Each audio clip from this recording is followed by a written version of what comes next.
الصبح بدا الصبح بدا من طلعته والليل دجا.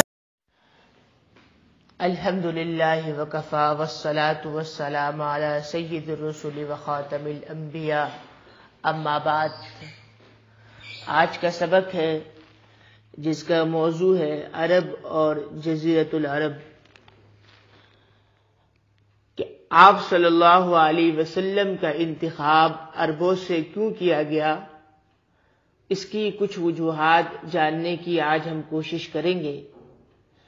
سب سے پہلی اور بنیادی بات یہ ہے کہ عربوں کے اندر بہت سارے قبائل تھے اور وہ قبیلے آہستہ آہستہ ختم ہوتے گئے، لیکن دو قبیلے ایسے تھے، عدنانی اور قحطانی قبیلے کو اللہ تبارک و تعالی نے باقی رکھا، اور انہی سے عربوں کی نسل چالو اور جاری ہوئی.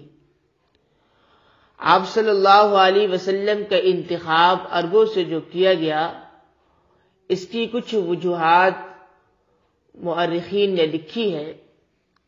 فرماتے کہ سب سے پہلی وجوہات یہ ہے کہ آپ صلی اللہ علیہ وسلم کا عربوں میں انتخاب کرنا یہ اس وجہ سے بھی ہے کہ چونکہ عربوں کے اندر یہ خصوصیت ہے کہ وہ اپنے نسب کو اچھی طریقے سے یاد کرتے ہیں. چنانچہ ان کا چھوٹا بچہ بھی ہوتا ہے، اس کو بھی اپنا آبا و اجداد کا نسب یاد ہوتا ہے. تو اللہ تبارک و تعالی نے آپ صلی اللہ علیہ وسلم کا انتخاب عربوں میں اس وجہ سے بھی فرمایا تاکہ ان کا نسب محفوظ رہے. اور دوسری وجہ یہ ہے کہ عربوں کی ذہانت کی مثل بھی مشہور ہے. ان کے حافظے مثالی ہوا کرتے ہیں اور لمبے لمبے قصیدوں کو وہ ایک ہی دم یاد کر لیتے ہیں، ایک دفعہ سنتے ہیں یاد ہو جاتا ہے. تو آپ صلی اللہ علیہ وسلم کو عربوں میں پیدا کرنا اس وجہ سے بھی ہے تاکہ ان کے حافظے کی وجہ سے یہ دین کی حفاظت بہترین طریقے سے کر سکے. اور تیسری وجہ یہ لکھی ہے کہ عربی زبان چونکہ جنت کی زبان ہے، آخرت کے اندر جنت کے اندر عربی زبان بولی جائے گی، کوئی اور زبان نہیں بولی جائے گی. اسلام جب دین فطرت ہے تو اس کی زبان بھی فطری ہونی چاہیے، وہ ہے عربی زبان. اس وجہ سے آپ علیہ الصلوۃ والسلام کا انتخاب بھی عربوں میں کیا گیا.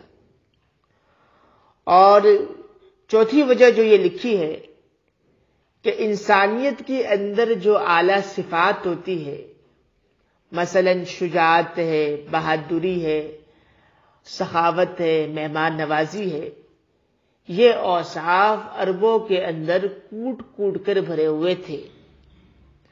اور اللہ چاہتے ہیں کہ آپ صلی اللہ علیہ وسلم کو اللہ ایسی قوم کے اندر پیدا فرمائے جن کے اندر یہ ساری صفات ہو، تاکہ یہ صفات اوروں کے اندر بھی منتقل ہو سکے. اور پانچویں وجہ جو بیان فرمائی ہے، فرمایا کہ عربوں میں سادگی اور جفاکشی عام ہے، محنت اور مشقت والی زندگی گزارتے ہیں، راحت اور سکون اور چین والی زندگیوں سے دور رہنے کی کوشش کرتے ہیں.